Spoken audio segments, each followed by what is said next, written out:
Hey y'all, I'm Allison Asarch from Nashville, Tennessee. Hey, I'm Sean Fraser from the Ritzy Kids. Hunters, this is Johnny from Rail Motor. Hey, it's Shane from Blind Season. Hey, it's Rob Stanier, and you can check out my music on all the streaming platforms. Check out my latest music on all the streaming sites. Check out my debut album on all streaming platforms. Check out our new debut album. Check us out on Spotify and Apple Music. And you're listening to our friends, Braggy and Curly. And my favorite bands from Australia. My two favourite podcasters, Braggy and Curly. Braggy and Curly. On the Unfiltered and Undiscovered podcast. And Rossi. All right. So Braggy's given me the go-ahead to go. So, hey there, everyone, and welcome to episode 151 of the Unfiltered and Undiscovered podcast. We've got no Rossi with us tonight. He's out in Fenderland, packing up 130 Is he really? guitars. I think Is he really, or is he just hiding before State of Origin too? Yeah, well, that could be the case as well. But he was saying Ian Moss played at Fenderland, and they're now packing up 131 guitars. So we'll leave that to him. So, but of course, we got Braggy in Adelaide, and we've got two very special guests with us tonight. We've got country pop duo. It's very rare you see those words together, country pop, but becoming more and more so, Mak and Shar. So welcome everyone to the podcast. How are you, Mak and Shar? Shar, you want to talk first? Because you will just cut me off. I'm good. I'm in Sydney at the moment, so I'm not as freezing cold as McKerram, but yeah. So, yeah, I'm in Mudgee, and it is 4 degrees at the moment, and only dropping. So. And Braggy's in Adelaide. So how are you, my friend? What have you been up to? I'm awesome. I'm actually batching at the moment, so that's probably why I was a little. Yeah. Well, you know, the wife, she's the breadwinner, so I just look after the house.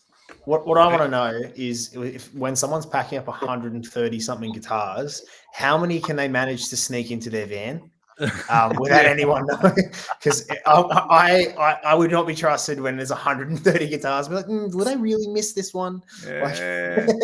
So Rossi works for Fender so don't say that. So don't say that. In quality control. Oh wow! I dug myself a grave. Yeah, and he used to be a roadie, so he's probably lugging 10 out at a time. We know who to call for sponsorship, in other words. Kind of, maybe not. You know how to call if you need a good roadie or a stage manager. 100%. He knows everybody in Sydney. He knows everyone. So I've been itching to start asking some questions, Braggy, but I'll leave it to you first. I always start off with this question, but I mean, these guys have been on the X Factor, and the whole of Australia probably knows their background, but maybe not all of our listeners know. So, boys, I just want to know how it all, like, when's the first time music became a thing for you, or can you not remember that? Was it always a thing? Was there one time when you went, "Oh fuck, I like this shit. This is what I want to." So it's weird because we started off like kind of all doing our own thing in music. Like it was all very much. Shardon was doing a lot of musical stuff and acting, and we were doing Macca's ads and like weird kind of things, and just trying to be in the entertainment industry. And then I think, look, I can't remember the birthday. Like maybe I was 10. Our middle brother was 11, and Shar was 12. And we were like, oh, it's Mum's birthday present. Cool. What are we gonna do? Let's form a band and sing her a song. And so what unknowingly we gave Mum for her birthday was a mountain of debt. Because she was our, had to fund the band. We need instruments. We need this. We need that.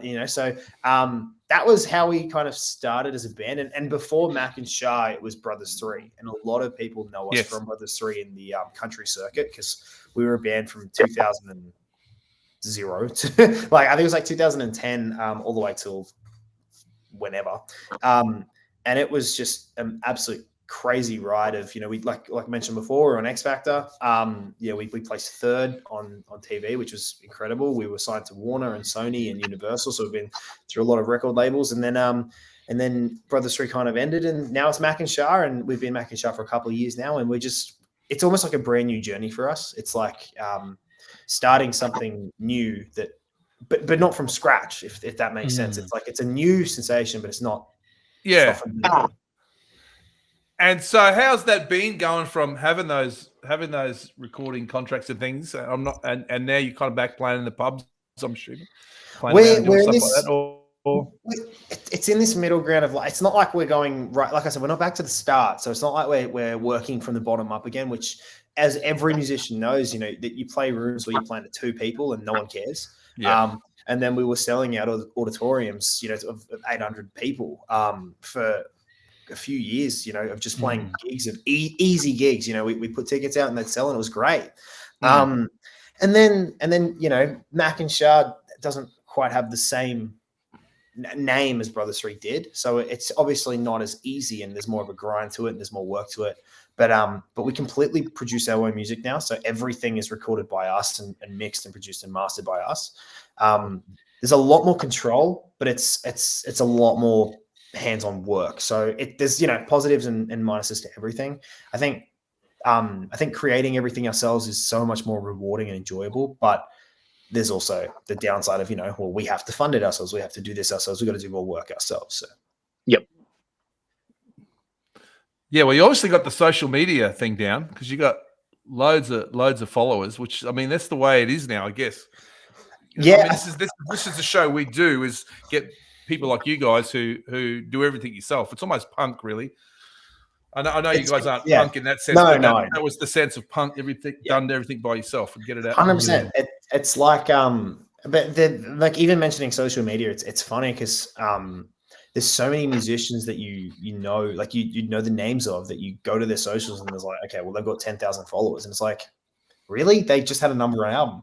And then there's people that you've never heard of that have 4 million followers. And it's like, the world is so strange with social media these days. And like, I'm 26, so I'm like right on the cusp of like not really giving a crap about social media. My daughter's the same age, so I understand completely. Yeah. It's so funny, but like, and then you look at like 10-year-olds, just like 20-year-old, like the 10 to 16-year-olds these days, and they're all over social media. Like they know algorithms and this time to post. It's like, really? Like it's crazy. Yeah, it's almost like grudging acceptance that everyone's got to be on socials and doing something on socials. And we talk to so many bands who we've actually complimented on the content that they're putting out, and they're just having fun with it. They don't know how it works, and no one seems to really know how it works, but they're just documenting, I guess, in many respects, their journey. So it's a great platform, but no one really wants to do it, but feels like they've got to do it.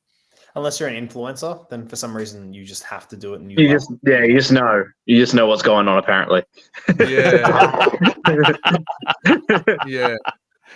Oh, that certainly isn't us. So let's go back to like 2014, was it, with X Factor, right? So before that, the 3 brothers were just playing, I'm guessing, local venues and a bit of pubs. I saw one of your earlier dueling banjo videos on YouTube this afternoon, for example. And that's the other thing about social media. Yeah, it never goes away. It never leaves. And Braggy loves a good banjo. So, and Braggy's always got a joke or two about banjos, but so tell me about the background to what you were doing and before deciding to go on something like X Factor. Weird thing about that is Chardon and I, like, we just signed. Sorry, Brothers 3 had just signed to new management, and it was at this point of where we were like, it was our first manager. It was the first management contract we'd landed.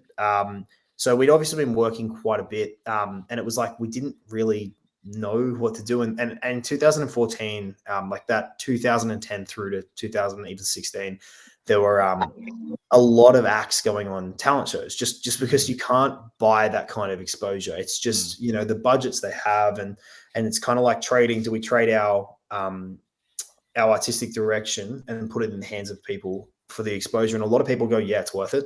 And it is in so many ways. Like, you look at the amount of exposure we got on TV, and it was just, unfathomable. So Yeah. Shardon and I were like, yep, cool, we'll do that. They recommended it. And then Taze, our middle brother, was like, I don't want to do that. And we're like, cool, well, there's 2 versus 1, so you're doing it. And that's what happened. That's the best thing about having 3 brothers is there was never ever a problem with majority.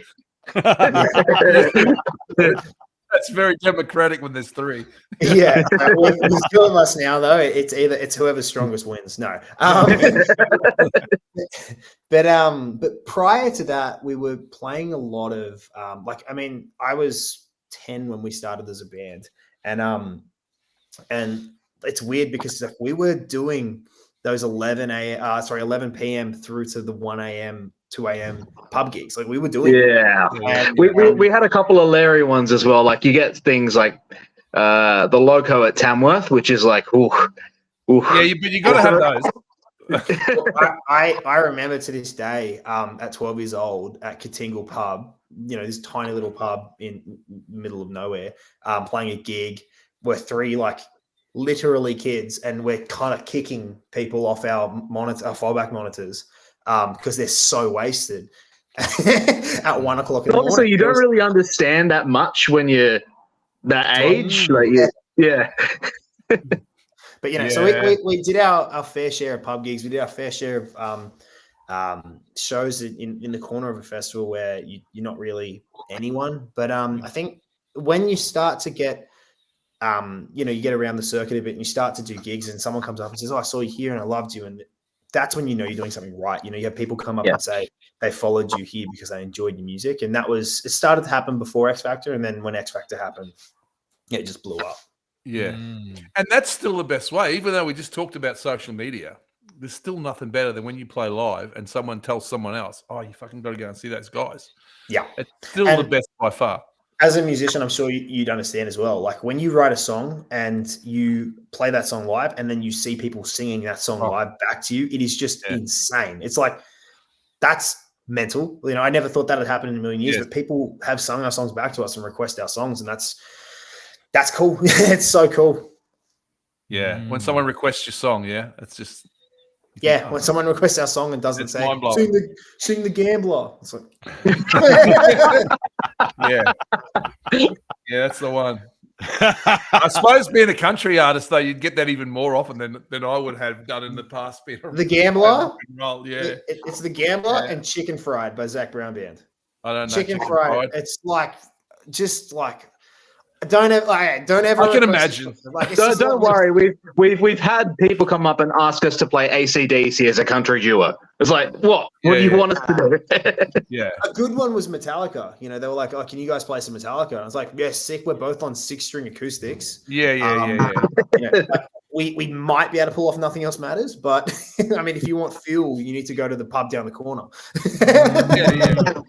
Yeah. Or when they ask when they ask 5 old guys if you could play Mariah Carey, it's like, all I want for Christmas. All right. So then you went on X Factor, and do you look back on the videos of you of Brothers 3 on X Factor, and what is your sense of? I mean, time always tells a different story, I guess, doesn't it? But do you look back with fondness, or do you look back with, I can't believe we did that, or do you look back with some, I don't know, anguish, anxiety, or what's that overriding sense for you? Like if we're going to be serious about it, and spill everything about it, it's one of those things that if everyone kind of tells these horror stories about TV shows where you go, okay, did you get to choose your songs? No TV show do you get to choose your own songs. No. Did your mentor help you that much? It's a TV show before anything. We spent maybe a day with Danny Minogue a week.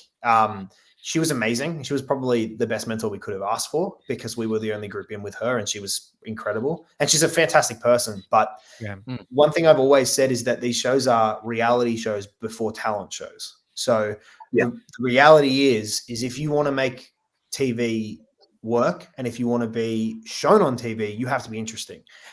And we were 3 freaking weirdos, man. Listen, I believe this or not, I haven't had a TV for about 15 years now. So but I know of the shows and stuff. So I went on YouTube today. You guys were so freaking confident, man. You guys were like, we had that fake confidence that all kids have. oh, You know, it's like we believe we were correct with everything we did, and it's just like you can't convince us otherwise because we didn't know better.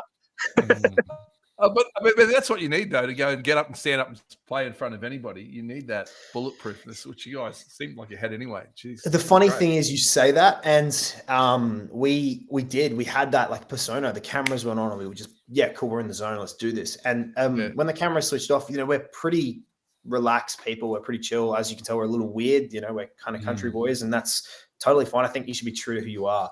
But the one thing that nothing prepared us for was the amount of keyboard warriors that suddenly think they're singers, who then tell how a bunch of 16-year-old kids how shit they are. And it's really hard because, you know, you don't understand. Like, I mean, everyone is like, you need to have thick skin to be in this industry, but you don't understand how thick your skin has to be until you have thousands of people tell you how much they hate you. And so, like, there were times when we were like broken down from that show, and we had producers and people tell us, you guys need to keep your chins up, you're in this for a reason, you know, like, and at the end of the day, we were in it for a reason. All those people who were saying they hate us was like, okay, cool, we're getting a lot of hate on it, but we're also getting a lot of social media attention, and we're also third on X Factor. So but I'm sure it wouldn't have been all hate. There would have been so much praise as well. We've got to build you the other way. But you focus on the hate, don't you? Yeah. You filter out the positive for the negative, because you only care why Kevin hates, you know, the song you sing at 7:00 on a Wednesday. You know what I mean? Like, it's those things that, like, it's how, and I think I speak for a lot of artists when they say that most artists are pretty self-conscious about their you know, artistic career and choices and things like that, until they reach the level of whoever. But most of the time, a lot of musicians are very self-conscious of it, because, you know, we constantly crave attention from people, because that's why we release music. We know, do you like my song? And there's a lot of that. And as kids, there's times 5,000 of it, you know, so we don't really give a crap anymore. But back then it was a bit of a, And do you still maintain contact with Danny Minogue? I like she has us on socials, and I randomly have her number. I don't text her, but I have her number. Okay. So like, I'm like, what's going on, Danny? But, you know, she's just a block. She messaged me on my, I think, last birthday or something, I can't remember, but she'll message on social media every now and then. So, that's you know, cool. Like, that's cool. She's genuinely a really nice person. Like, she was really cool. Like, she'd actually let us hang out with her in her dressing room sometimes. It was, you know, really cool. So that's good. I'm glad. I love the Minogues. So yeah. She's nice. I was going to wear my Kylie shirt tonight, but it was too cold. Yeah, I forgot your Kylie shirt from Aussie T-shirt day.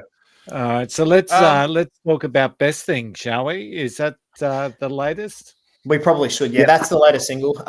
It came out a while ago. I don't know. Let's talk about. I want to know first. About a month and a bit ago back.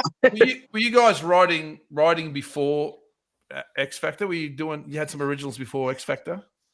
We were writing, not very well, but I would say we were writing, but I wouldn't say we were writing things you'd really want to listen to. Right? The childhood confidence. Yeah, but that's it's like learning anything, isn't it? Songwriting. The more you do get it, better at it. The better you get at it. So who is it? Both of you together? What's the writing process, or does one come up with an idea? It's really great, because Chardon writes a song and I take 25%. So, are you saying Chardon's the main songwriter? I wrote a lot of the lyrics. I'll say that. So what the way our dynamic works is I'm the nerd in the studio and he's the songwriter. So what happens is he writes a song. He kind of puts it all together, like he writes his lyrics and things, and then sends me the worst quality voice. He's gone. See, he doesn't even want to admit it. He sends me the worst quality MP3 demo file ever. It's not even a demo. This is pre-demo. This is voice note.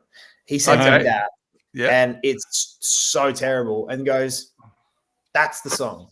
Yeah, it's all right. I've just had a massive gossip about you. We're We just hearing said about how your bad voice you are notes. and the voice notes that you send me of songs.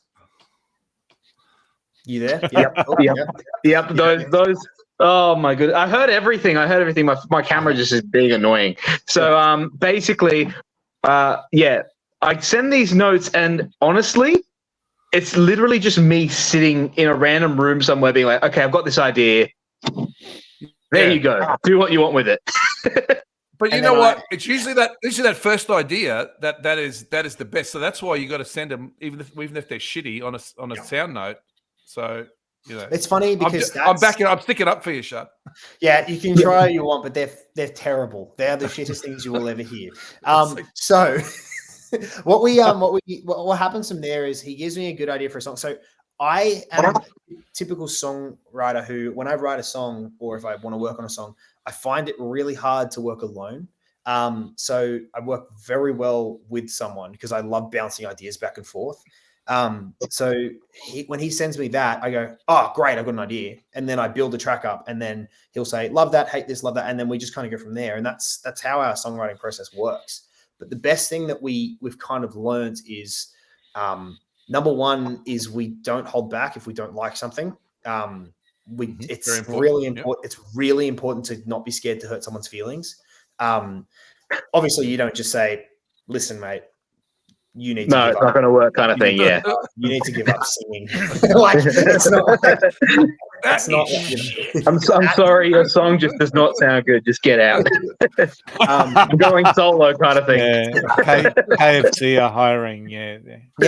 Start flipping those burgers. Like there's we don't hold back, but we also have we're very conscious of where we want to go, but we're not scared to push boundaries. So you call us country pop, but and I mean everyone calls us country. We call us country pop, but at the same time, like we both went to uni, and I studied jazz in uni, and I played metal in high school, and so we've got all these like different influences, and so like we're not scared to try different genres just because we want to.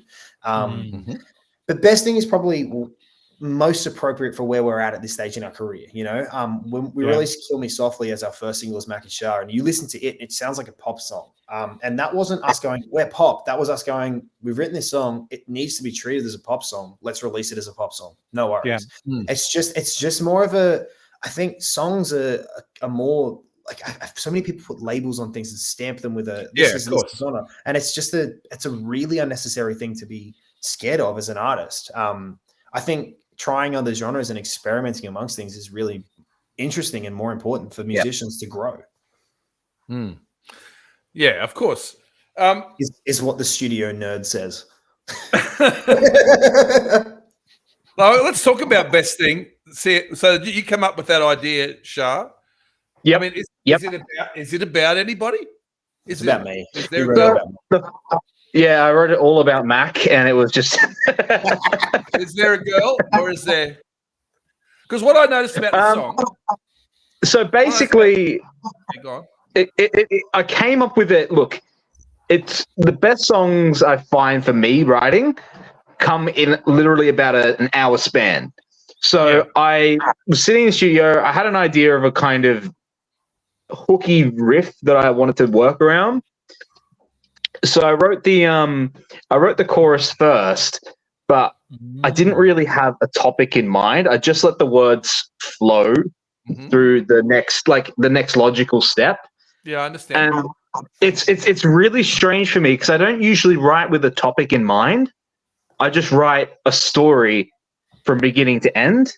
Yep. And then I'll just get my lyrics to fit verbally in terms of timing, but He's it's obsessed with what he calls flow. It's so annoying because you'll write a line and you'll be like, this is the line I'm singing, here are the words, and he goes, doesn't have a good flow. I'm like, Shada, that's not a measurable thing. That's not a real thing. It's like, no, it needs to flow better. I'm like, dude, are you a hippie? Like, what's going on? I get it because good songs flow, and of course. You just get a sense of where they're going, what they're building up to, what they're going to drop down to. It's good songs flow. I get it, Chad. Thank you. What I noticed about it, because I'm a big lyric guy, right? I love that's my favorite part of. I mean, I like a song as a whole, but I really like to focus on the lyrics. So I noticed you got in there, college, prom queen, Tennessee. So you guys you're aiming for American market. I just want to know, do you think it's so funny? He's like, I got the shits out of you. It was so funny. But listen, do you think Americans want to hear songs with words they like, country songs about America, or do you think that they really want to hear? Because we've interviewed heaps of country people on here, like Josie, who sings about her dad driving trucks across the friggin' Nullarbor and stuff, with a lot of Australian stuff in it. So I'm just wondering what's your take on that? What do you think? So the exact reason that those words are in there, flow. I don't mind that. I'm okay with that because it's actually quite funny because Mac and I were talking about it. Like, the reason I actually use Tennessee as well is because when I was finding a town, Mac was like, there needs to be a reason you're going to this place or something, or where you're going. And so I looked on Google Maps. I found a town that was one syllable, and I was like, we're going here. That's what's going on here. And so it worked in terms of the flow of the song. See, he doesn't even know what flow is because he just said Tennessee is a one-syllable word. No, Gibson. Gibson, the town Gibson. Sorry, Yes. Where's the town? I have 3 Gibson guitars, and I don't know where Gibson is in Tennessee. So the main point, the point is, like, what we did was when we wrote that song, so we take little pockets out of our own lives, like the diamond. Exactly. So I got married a couple of years ago, and I proposed to my wife a year or so earlier than that. So there's little pockets of truth in it. But at the end of the day, a song can be super personal. Like, I've released my song I wrote for my wife for our wedding day, and I've just written a song for my daughter. And personal songs are generally songs a lot of people connect with because they can find their own sense of, oh, this is what I like about it, and that reminds me of this and that. But when we were kind of finalizing Best Thing, it was like, it wasn't only about those personal things. It was also like, just the general song itself had a picture it was painting on its own, as weird as that sounds. And that picture, all these words and different, like, we could have said, instead of saying college, we could have said university. But didn't have the same, Yeah, no, I get it. It doesn't flow. That just doesn't flow.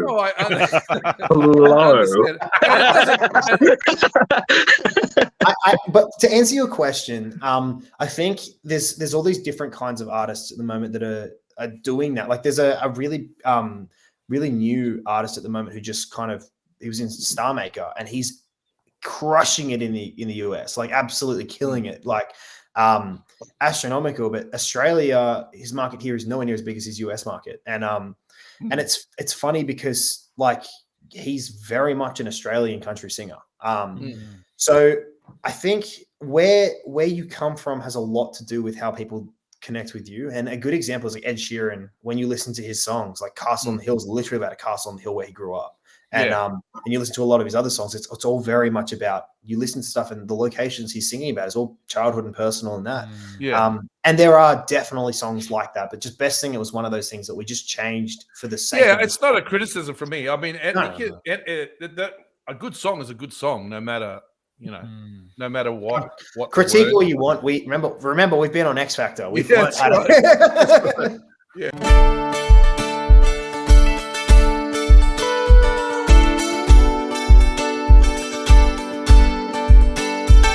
My college queen, and everybody wanted her at 17.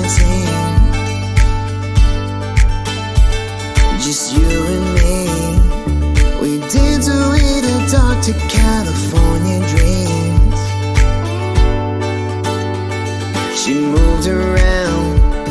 We grew up with each other on the edge of town. And she wore the crown. Her house was on the same road, just a couple doors down. And I can see the days go by when we were sweet 16. We were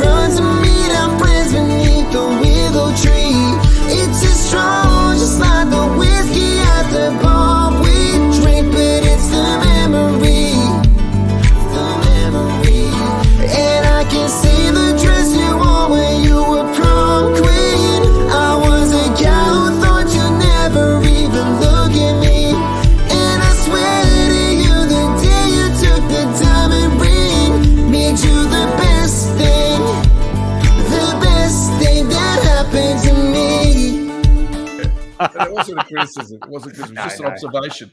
Yeah, Because so many country artists from Australia do have ambitions to go there, and we definitely will. We absolutely will. Yeah. It's so funny because you are the first person to bring it up, and when we release the song, we're like, cool, we're gonna get hammered on that, and you're the first person that's noticed. So, there you go. hats off for actually listening to the lyrics of the song. Well, thank you. He's a lyrics nerd, so all right. So let's move into trivia. What do you say? All right. Bragg? Okay. Yes, absolutely. Boys, The ready? boys are pumped for it. It's only 10 questions. Only 10 questions. Rossi, I hope you're playing at home so 1 point that each. you can see. We'll add up the 3 and see if whatever you get, Rossi, at home. So what do we got? 26 and 28. That's your ages. Or- Yes. Yeah. Okay. Just I was like, are we getting a different number of questions? So, am I writing this down and not saying my answer so Sharden doesn't steal them? Is that yeah. the plan? That's it. Right down. And then I'll tell the answers at the end. Okay. Ready? Number 1. Yeah. Who is Michael Peter Balzari? Belzari. What? Belsari. Michael Balzari. Balzary. Who is Michael Peter Balzari? You know him. I'm not going to lie. I don't know. I'm just gonna go with my No, but gut. when I tell you who that is, you will know him. I'm just going with my gut. That's Okay. all you. That's all you can do sometimes. Question 2.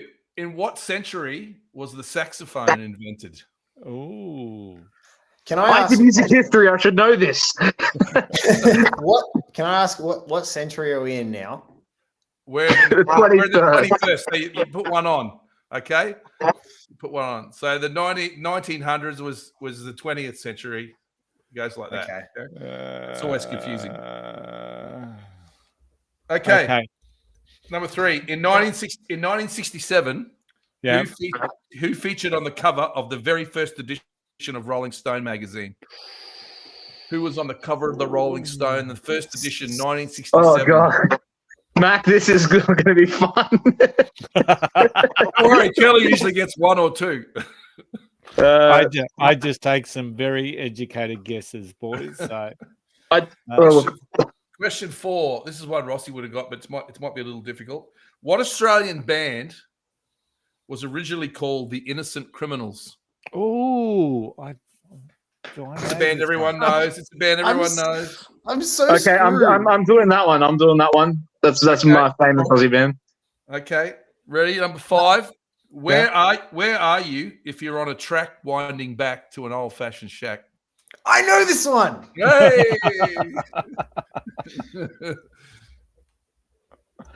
I don't know how to spell it, but I'm trying to spell it. That's fine. Yeah. Really, remember I said sing there's it. one. Remember I told you there's one question you got a 50% chance of getting. Yeah. This Okay. is it. Rick Allen, the drummer from Def Leppard, is missing which arm? So we got a 50% chance here. Yeah. Oh, that's a good one, Braggy. That Thank is you. a good one. All right. Okay, in 2022, who became the youngest ever person to headline the English Music Festival Glastonbury? Ooh. And when was that? Sorry. 2022. Who became the youngest person to ever headline Glastonbury? And were they English or American? Oh, I can't tell you that. Why not? They were American. There you go. I am lost. I probably have got maybe one. That's all right. That's all right. This one's a tricky one too. The next one. This is number 8. Apart from Dreams, what is the only other Fleetwood Mac song to make the top 10 in Australia? I only found this out today. I thought they had more. I only had 2 top 10s in Australia. Dreams and one other Fleetwood Mac song. And it was not a hit anywhere else. It was only a hit in Australia. Just say that you love me. Dun, dun, dun, dun. I know this one. My brain's gone on me. Question 9. Great drums in that song, I think. Question 9. Where is heaven according to Hot Chocolate? That might be a bit old for these guys. That band. Where is heaven according to Hot Chocolate? Do you have to get the car right? Yep. And the last question, number 10. Hairy Camera. Hairy Camera is an anagram of which US singer? Hairy Camera. Camera. So those letters. another like great- an anagram. another- You know what an anagram is here? No. So okay, anagram is you got to mix. It's all the same letters. You just got to change it around okay. to form a hairy camera. Write that down, and try and rearrange those letters into a US singer.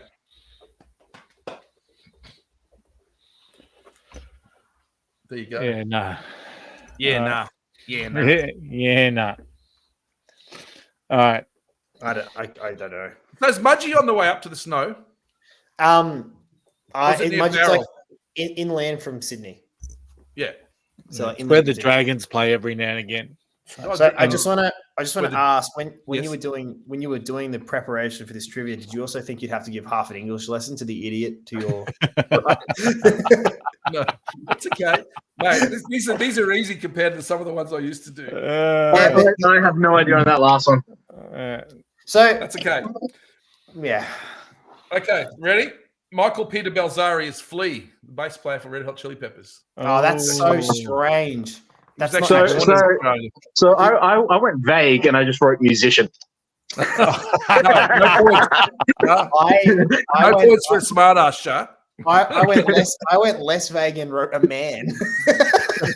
Okay, what about the saxophone? What century was that invented? 19th. 1800. 19th, right, 1840, I think it was right. Correct. Everyone got the point. Who was Wait, on wait, the wait, cover? wait. Yeah, Is the No, 19th no. century wrong or right? No, 19th the century is 19th. right. Yeah, It's so in I was 1800. wrong. I had the 18th century. No, it's in the 1800s. 1840, I think, to be correct. Yeah. Yeah. Okay, who was on the cover of Rolling Stone? 1967. John Lennon. Correct. Yes. Well done, Mac. What? How did you know that?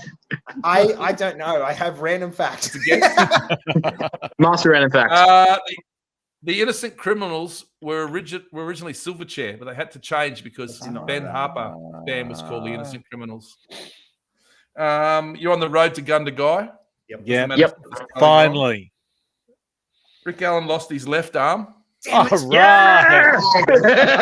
I was like, everyone's going to choose left. I'm going right. Well, you were wrong. Billie Eilish. She was 20. Oh. I got Billie it. Eilish. I got it. I did. The other song that Fleetwood Mac had was a song called Tusk. All right. Yeah. Yeah, tricky I one. knew it. I put "Go Your Own Way" because of the ad. Oh yeah, yeah. Just funny on bands come on. Tusk. How Uh, good was the bass and the drums on that? Hey, we used to Yeah. crank. It was a weird song though. It wasn't much. It was like the same all the way through almost, Yeah. wasn't it? It's a strange Yeah. song for them. Very Anyway, much so. Heaven's in the backseat of my Cadillac. Heaven's in Alright. the backseat of my Cadillac. My Look, God. look, I went general and I just said up. Okay, and the last one is Mariah Carey. Ah!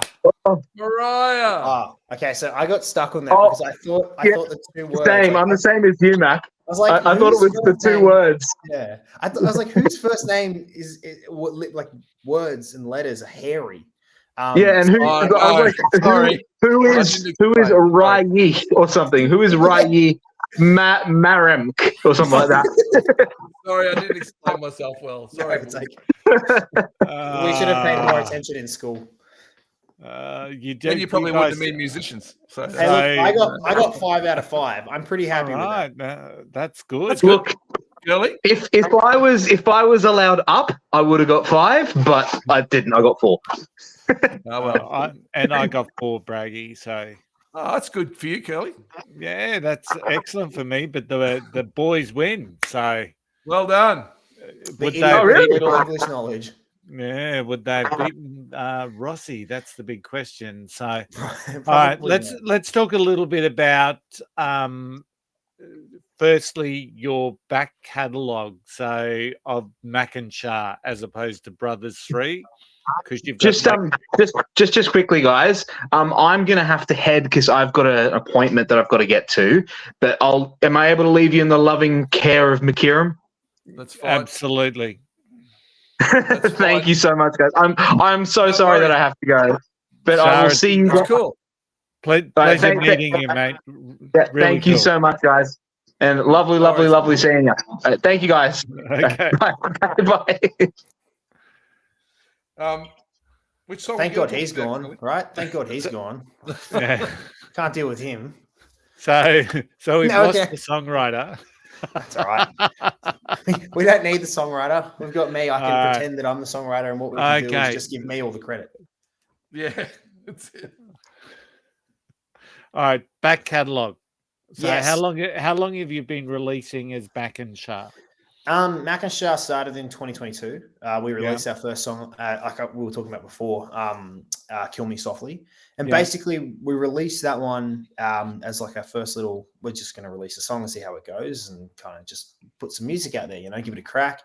Shot a little video clip for it, and it was good fun. Really interesting journey because it was the first time that we'd released number one without a record label. In some time, and it was also the first time we kind of had control and like our hands in it from the start all the way to the end of the song. So a lot of the time when we were recording before, it was just like we'd lay down a few things and then come back, and then more had been added, and it was very much like a studio thing. But yeah, we were there the whole time and kind of did everything on it. So it was really good, and it was a good kind of learning experience for us to move forward. And then the next year in 2023, we released Mak Shar, the EP, which was 5 songs, all written by us. Yeah, including I like Atlantis off that one, actually. Oh, cool. Oh, thank you. Is that with the pizzicato strings at the start? That's cool. That's different. And it was one of those things we just thought, we wrote the bass line for that one first, which is this kind of like sort of harmonic minor sounding and just kind of descending through it. And we were like, we haven't got a song that starts with like a bass line. And when that was playing, we we're like, it's missing something. It needs it up the octave. And we're like, did it on a synth, and it was like, nah, strings will sound cooler. So it was a lot of experimenting. Atlantis, it's been added to quite a lot of playlists on like Spotify as well. So people do like that song. It's really cool. And it's one that I really like because if you, as a lyricist, read the lyrics of it. Yeah, I do like the words in that one too. Yeah.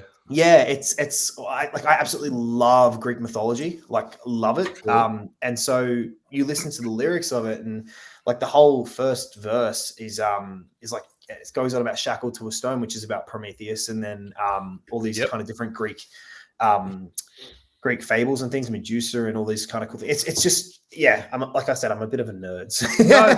No, man, that is a great place to mine for lyrics like that.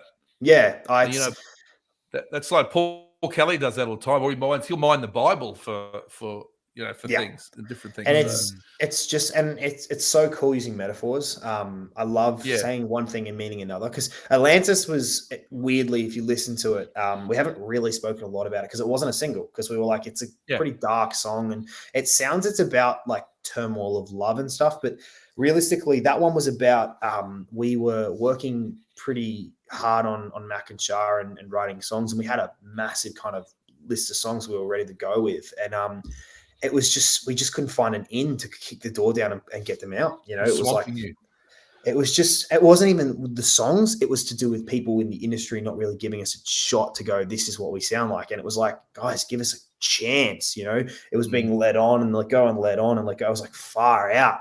And so when we wrote that song, there was this kind of this sort of anger behind it, of just being led on. And then of course, being a commercial sort of song, we had to go, well, we'll spin it into a relationship, when realistically it's about our relationship with sometimes the music industry.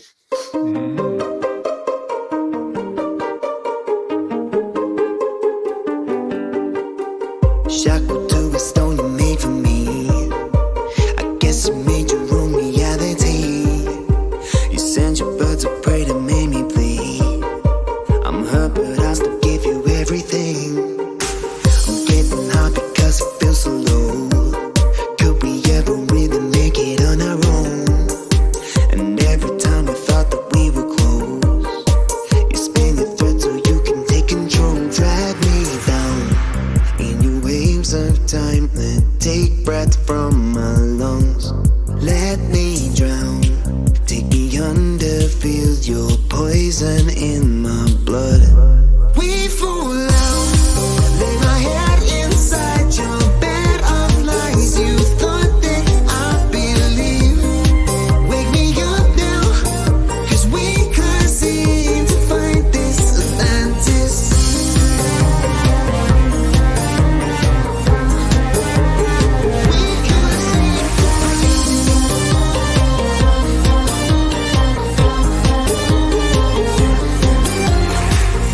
Yeah, Super- but that's yeah, like we talked about before. That it meant something to you, and so there's some sort of feeling in that song, which comes through. Yeah, that's exactly it. Yeah, so we released the EP, and then that kind of went from there through to the last couple of releases. We dropped a couple of songs like Leap of Faith and Highway. Just not really big promotion, not a big single. Just released them because we were like, yep, here's a song. I actually forgot we released Highway until just then. So it shows you how much. And then obviously the last release is Best Thing, and that one's been our latest single, and it's performed really well, did really well on radio, and then did well in streaming, and so we're really happy with how it's been received. And funnily enough, as we have this, I just finished mixing down our next single, which we haven't even thought about releasing, but I think it's 1,000 times better than Best Thing. Like I'm actually more excited about it. Chardon played a cornet in it,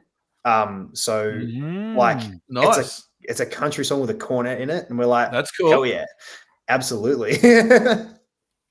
Wow. So, have you got?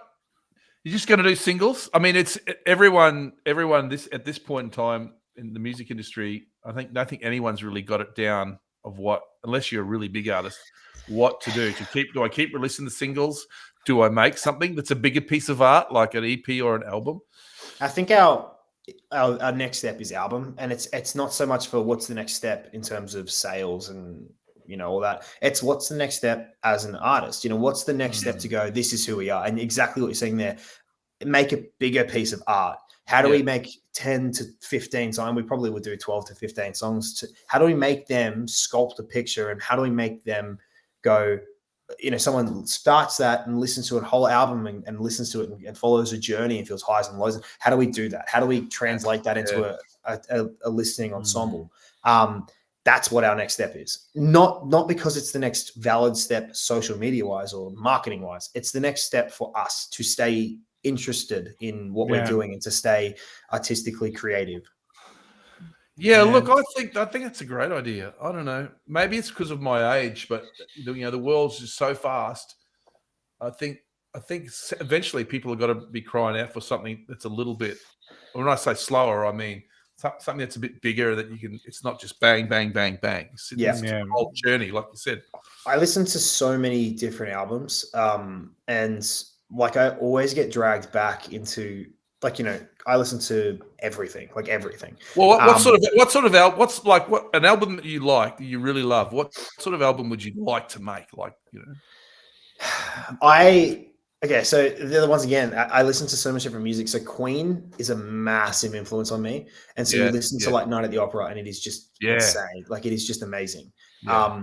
But then on the other side of the same coin, I listen to I love Room to Squares by John Mayer.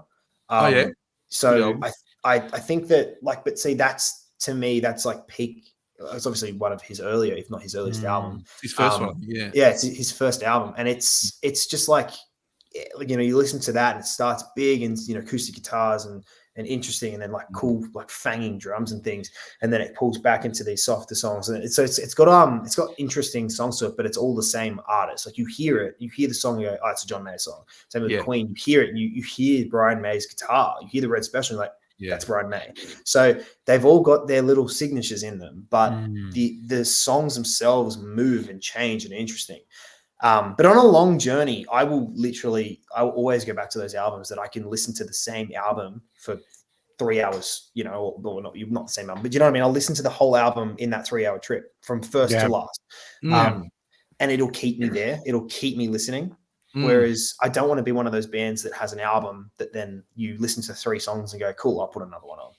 That's where it needs Isn't to that stay. interesting? Isn't that like, it's like, and if you're in the car and you've got it on, you've got it, you put it MP3. If you put it on random and it doesn't play the songs in order, you go, hang on, it doesn't work. That's not right. Yeah. Your brain is like, we hear the last chord of that song, and then boom, and then your brain is already playing the next one. And then something else was like, what's going on? That's cool, I completely, 100%. And it's interesting that you're doing that from an artist perspective, because so many artists that we speak to are very focused on what the audience, I guess, is wanting, and they're wanting that new song, that 3 minutes of pop or whatever.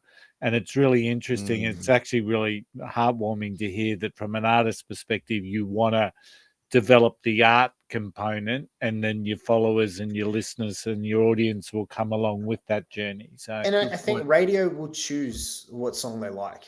Our marketing will choose what song is the singles of the album.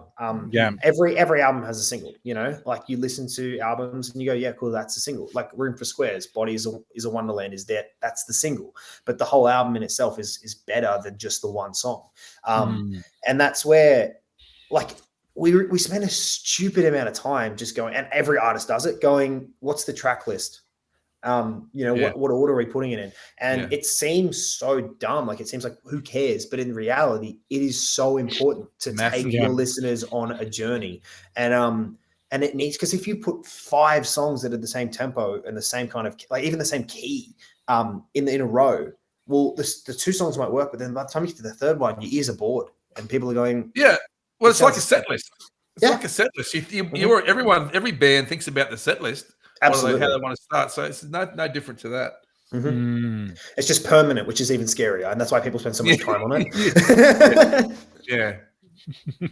But they capture parts of your life, points in your life. You shouldn't worry too much about that, I don't think. Yeah. Absolutely. So any sort of dates or timelines that you're looking for the next one out?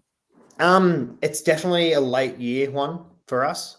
Simply because there's everything in terms of recording that I've learned from watching.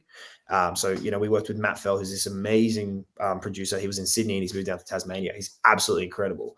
But everything I learned was just from watching him. Just kind of, what's he doing? Oh yeah, cool. What that? Why is he? Just all the technical side of recording, and then just myself. In the studio here at silly hours of the day and night, and just recording and experimenting and learning. So for me, I'm super duper critical of what we release, because I hear every mistake and I hear every problem and I hear everything. So I don't like putting things out until I'm 100% happy with them. And even then I'm still like, I could have done this better and I could have done that. But just growth wise, we're getting quicker and better at how we produce and release songs. But I won't be happy with all the songs until I listen to them as a whole. And then even then I'll change things. So it'll probably be a late year thing. We've got a bunch of songs that are almost ready to go. We've got like 7 songs that are finished, mastered, ready to go. But I'm just like, we're just holding on until we're ready to put them into a package, because until Shardy and I both sign off on something, it doesn't happen. It's just how it kind of works. We are very much a democracy. And so it sucks being 50-50, but at the same time, it's good because we both have our ideas of what we want. If you're making the big piece, like we talked about, if you're making the album, it's good to have a lot of songs so you can just burn some if you have to. If they say, well, that doesn't fit with that. Yep. But that's it. We've got songs that we know won't make it. They won't make the album, but it doesn't matter. They stay in the back catalog and they sit there until we go. And as a songwriter yourself, that you pull something out of another song and it becomes a whole nother song. And so we do that all the time. We'll go, don't like that. I like this little bit. We'll take that and stick it there, and wow, suddenly it's something brand new. And so we do that. Absolutely. Well, I've got to say, I'm going to start doing the wind-up braggy, but I do have to say congratulations, Mac, on the journey so far. We didn't even touch on things like theatre and musical theatre or McDonald's ads or any of that, which is in very much your past. You've had albums that were on the number 1 on the country charts and number 11 on the ARIA charts. We didn't even touch on that. So we still need to probably get you back when you get the new single out, so that we can dive into some of that. And you know what we'll do is I gave Chardon over a month's notice because we knew we were going on this, and yet he still didn't cancel an appointment. So I will make sure. Do you know what? He's probably gone to Nando's or something. Like he's useless. All right. That's so cool. But we'll make sure 100% would love to come back. I will drag him up to Mudgee and he can sit here next to me. All right. One more question. When you guys gig, is it mainly country gigs or you go to the Big Smoke? It's kind of all over the place. So we do a lot along the eastern kind of coast of Australia. So we'll do up through Newcastle all the way up to kind of the Gold Coast, like everywhere in between. We haven't done Sydney in a while, but we'll be doing Sydney later this year, and then early next year again. So we do like bigger areas and stuff, especially when we're Brothers 3. But now it's wherever we can get to is where we'll play. You know, so fair enough. Yeah. Sorry, Excellent. Kelly. No, you're right. So we will make sure that your links to your social media and your music and your YouTube channel are in the show notes. We will have added some of your music into the Unfiltered and Undiscovered playlist on Spotify. And of course, if you have liked the snippets of music that we've played during this podcast episode, please go and follow Mak Shar. And we might even have at the end of this episode, maybe just a version of a Guy Sebastian song where Brothers 3 played and sung with Guy Sebastian. So make sure you stay till the end. But if you've enjoyed this episode, everyone, please like and subscribe. Leave a review. We are on YouTube, Facebook, TikTok. We don't do much with them, but we're there. We have a website, unfilteredundiscovered.com. Of course, we've got our playlist, the Unfiltered and Undiscovered playlist. I think 370 songs are in that. So whenever we talk about music, we add them to the playlist so you can check them out. Once again, thank you so much, Mak Shar, for joining us. Well, Mak and Shar left us, but Shar wasn't happy with the quiz. He's a sore loser. But Braggy, I do just want to finish with one thing, and that was how good was playing footy with your mates using candy teeth as your mouth guard. All right, until next time, we will see you later. I remember that. Yeah. That's strange. Brothers 3. Sometimes I can't remember if these ashes came from flames, and if we relight these embers, will they just burn out again? We can try. We should try. Please welcome Mr. Guy Sebastian. Someday we're gonna do again, just like we did when we were young. Someday we're gonna be again like a drum, like a drum.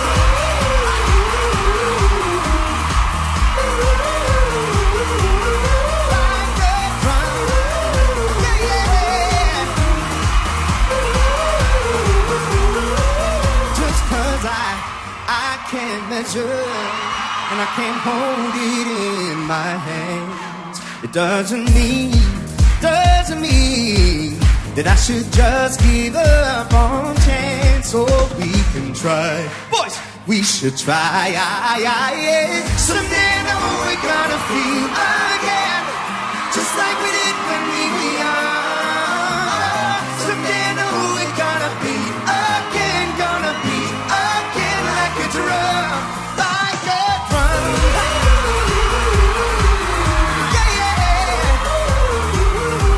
Like a drum. I know we're gonna beat again. I can already hear the sound. We're gonna beat